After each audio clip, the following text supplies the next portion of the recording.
Today we want to talk to you about the Central Asian Ovtcharka, which is a breed developed in all the STAN countries, so for example Kazakhstan, Uzbekistan, everything that ends with a STAN. They are livestock protectors, personal protection dogs, but also fighting dogs to a certain degree. I will come back to this later. This is a dog, a very serious type of dog. It's also known as Volkodav in Russia, which means the wolf crusher, so it gives you some insight. So even the livestock protection dogs were there to destroy predators, not only to prevent them from attacking because they were there, and a big dog like this will, but also to really kill them. And if you can imagine that a wolf in that region grows up to 60 kilograms, a male one, and this type of dog can grow up to 100 kilograms, a male one as well. You have some things to consider. Also, they are often wearing protective collars with spikes, which helps them a lot. So that the wolf, if it attacks the neck region to kill, its face's spikes will damage him even more, and then the crushing ability of this big type of dog. The Central Asian Ovtcharka is a massive, strong, massive type, but still has a nice leg length and good athletic properties. They come in different type of coats. It's more of a land race than a real breed in that case. That is defined by certain aesthetics only. It's a breed that is defined by its working ability, and they come from different lines. Most were livestock protectors, but that's the most important part. These type of dogs were there for the herd, the entire herds of sheep or other cattle that they had. And they protected it against wolves, bears, and what have you. Also, snakes were often killed if they were there. So, for example, viper or something like that. Everything that could be a threat to them would be killed. Also, those that had a different outlook than their owners, also humans, should be very cautious in their movement, because this Central Asian Ovtcharka is not a dog to play around with. And that brings me also to the second specific line or duty that they have been specialized in. It's like a protecting dog, not only livestock but also properties, farms, and other personal protective matters. These types of dogs are not going with the herd, but just sticking around a specific area or going with the master to different areas, and then you have a dog that's like a personal bodyguard, but with little fear and much aggression, which would also be a big preventive option. And if someone would be foolish enough to face you, and you have such a dog around you, there will be bloodshed. This type of dogs are, as I mentioned, dogs very capable of protecting and even destroying their opponents. So that could also make you think that they are very aggressive to their own owners, which is not the case. Still, there's a dog that needs to be treated with care, especially because of its strength and size. And they are known to be good with children, but still, please take care, because if it goes wrong, it's a little bit different than a small dog going wrong. It will be wrong very fast and very hard. then it brings me to the third line. So they are meant to destroy their opponents, as I mentioned, which also lead to the traditional dogfighting in these regions, which is part of their culture and was very often a test of the aggressiveness between tribes. And they brought the masters of those tribes, or the leaders of those tribes, brought their dogs and they fought each other, and that depended, like warriors did for certain tribes, and to see who would get the benefits, or in another tradition when they just meet to see how everything is and see if the tribe is strong, and which was reflected in their dogs. So you can imagine there was great importance that your dog was showing good signs. So the strongest were taken from this specific purpose, but it was just a part of that purpose. So to say, some people say there were 3 different lines between this Ovtcharka. One is the livestock protecting, 2 is the personal protection, and 3 is the fighting dog. I don't think this is true.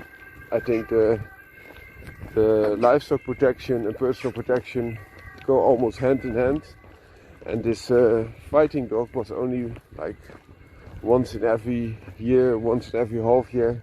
So it was just a small part of the purposes that the dog needed to do. So next to the livestock protection, this was just another factor. And also for livestock protection, they need to kill wolves, and which are also very big canines. And in this fighting ring, they also need to face another big canine, which was also alien to them. It was not part of their herd, and they just faced it. Only in some circumstances, these fights were to the death. It often were fights that they wanted to see the explosive power of both sides of the dogs and just get an impression. And if the first dog showed some signs of weakness, this was the end of the fight often. Instead of professional dog fighting, which was to see which one would be victorious at the end. And the end could be that the dog didn't want to fight anymore, but are very often a little bit more towards ultimate performance instead of part of aggression and showmanship and size, which also matters a lot in these clashes. The bigger the dog you had, the stronger it was, would help against an opponent, because there were no weight classes, which is in professional dog fighting a little bit different. There are weight classes that are decided upon, and then when a dog doesn't meet that requirement, either the match is forfeited, or if it goes on. But if it goes on, then the forfeit is normally needs to be paid as well, and it will be noted that the weight was different. So to come back to the Ovtcharka, Central Asian Ovtcharka, you can imagine that instead of really different lines, that one, for fighting purposes, they would bring out their biggest and baddest dogs. And if they are being bred, the biggest and baddest dogs would be the ones that would be selected for the next generation as well. Because if your dog weighs 10 kilograms more than its opponent, it could have like 10% benefit in strength already. Whereas the opponent might have a better stamina, but it wouldn't take that long if the damage is that much, and the other dogs just think, okay, I had my share. And also this is part of the livestock version. The livestock lines might benefit more when the stamina is better. So, just to say it in a simple way, livestock and fighting lines, they both had the same background, also the same purposes, but the livestock lines were selected to have the best protection of the livestock, so most effective.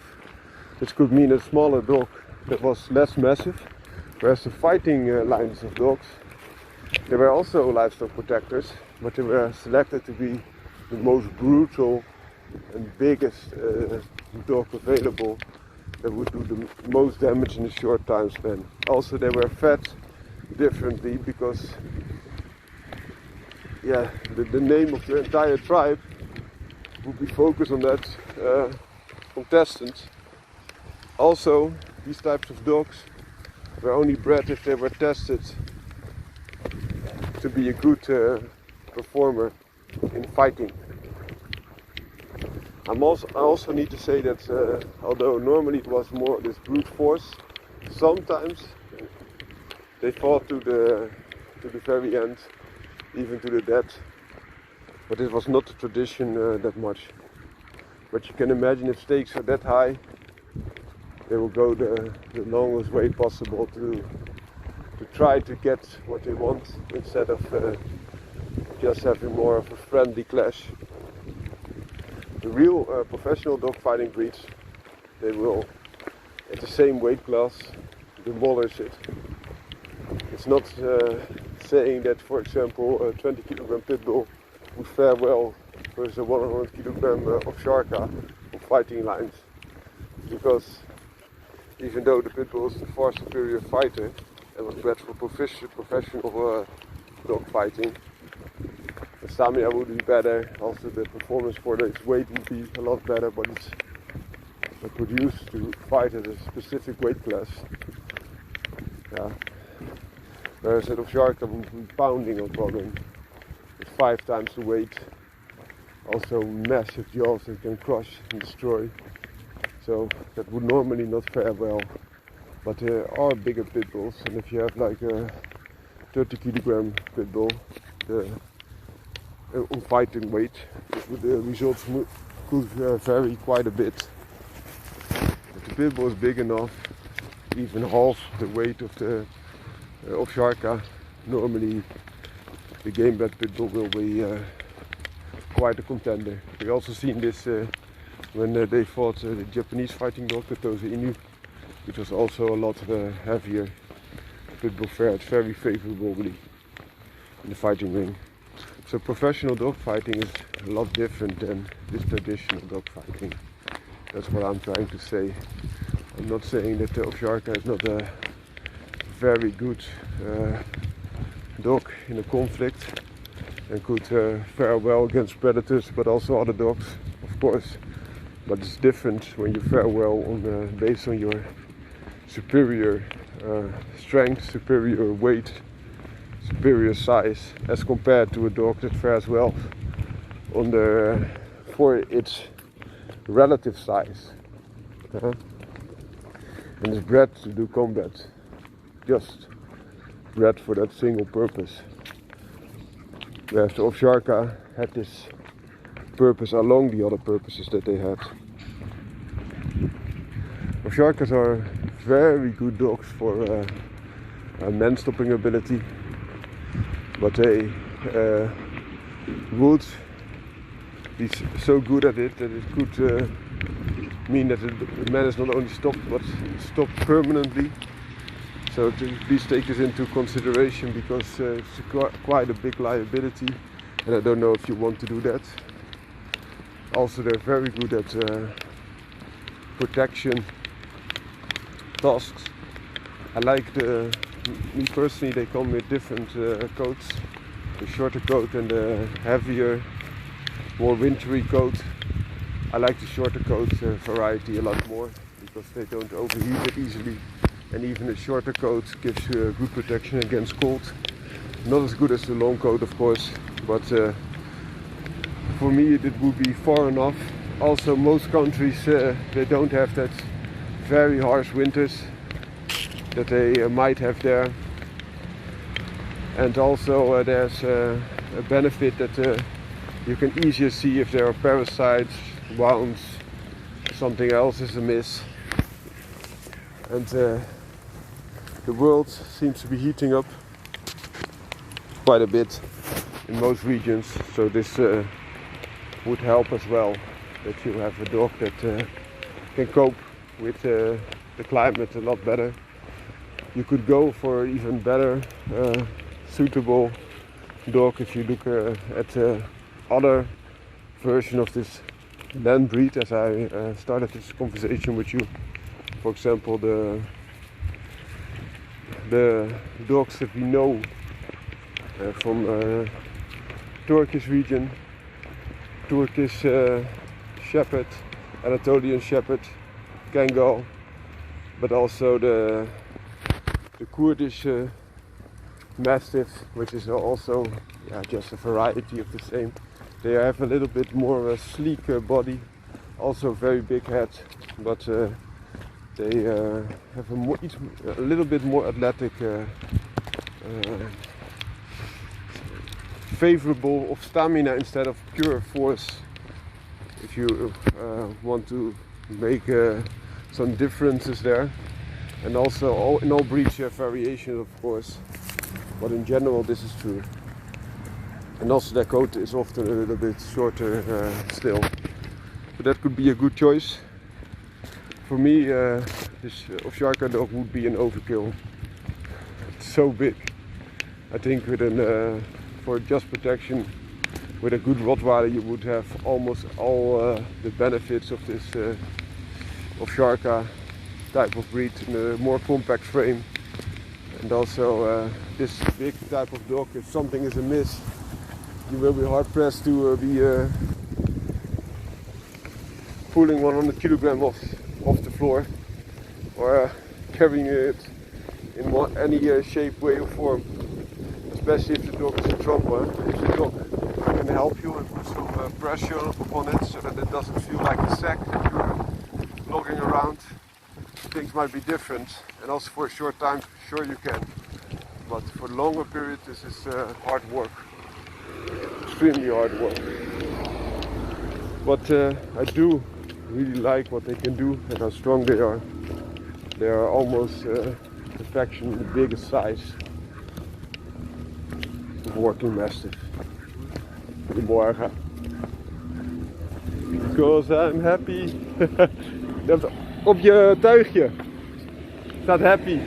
Ja, hoi hoi.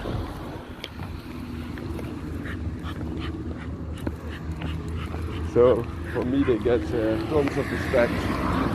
But I do think that in a normal setting this would be an overkill. There's also a dog with even shorter coat, but more massive still, which is called the Boerboel of South Africa. You could look that dog up if you want. Hi. Same Caucasian Shepherd type of dog, but in a friendlier frame. There's the Moscow Watchdog, which has this Ovtcharka type of dog running through its veins, but also Saint Bernard to mellow it down quite a bit. So that are some options you could consider. I hope you like this video. Have a great day. Bye bye. Oh, sorry, this dog is named through a different type of name. So the Central Asian Ovtcharka is the most recognized. It's also the breed name that the FCE registered. So this is a good thing if you need to have a dog that has FCE registration and still want a real serious dog. Was also known as the Alabai and among other names, of course. Also often shortened, abbreviated to CAO. So Central Asian Ovtcharka. Have a nice day. Bye bye.